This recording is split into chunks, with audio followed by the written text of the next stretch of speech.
நண்பர்களே, இது பாருங்கள், பவானி செராமிக்ஸு ஏர்வேட்ஸு குடோனு,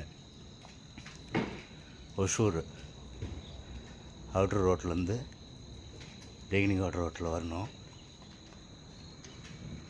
ரொம்ப சுகர் உள்ள இடம் வர்றதும். அதேமாரி இந்த பார்ட்டியை பாத்ரூம் போகணும், இடம் எங்கடா சொல்கிறானதுக்கு டிரைவருக்கெல்லாம் பாத்ரூம் கட்டி வைக்கணுமா அப்படின்னு தகாத வார்த்தையில் பேசுகிறான். ராஜஸ்தான்காரன் தமிழ்நாட்டில் வந்து அவ்வளோ ஒரு சட்டம் பேசிகிட்ருக்கான். இதை இறக்குன இடம் பலி பாருங்க.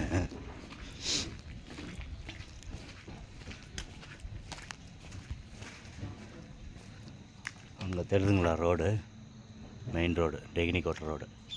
அங்கேருந்து ரிவேஸ்லேயே வரணும். நேற்று மணி 12 மணிக்கு வந்தோம்.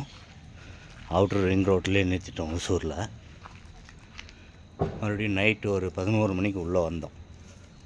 11 மணிக்கு வந்து நிறுத்திட்டு ஃபோன் பண்ணால் காலையில் தான் வருவேன், நிறுத்திட்டு போடு, ராத்திரியில் யார் இறக்குவாங்க, ராத்திரியில் இறக்கணும்னு சொன்னதும் அவனே. இவ்வளோ சட்டம் பேசுகிறாங்க. இவனுக்கு ஒரு தக்க பதிலடி கொடுக்கணும். டிரைவருக்கெல்லாம் நாங்கள் பாத்ரூம் கட்டி விடணுமான்னு கேட்குறோம். ராஜஸ்தான்லேருந்து இங்கே வந்து நாய் எவ்வளோ ஒரு சவடால் பேசிட்டு இருக்கிறான் பாருங்கள். வாடகை கேட்டதுக்கும் உன்னால் முடிஞ்சால் வந்து அசோசியேஷனில் சொல்லி வாங்கிக்கோ அப்படின்னு சொல்கிறோம்.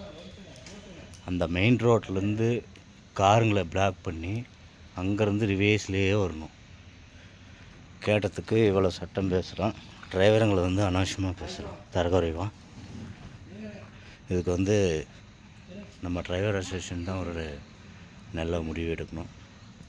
நன்றி நண்பர்களே.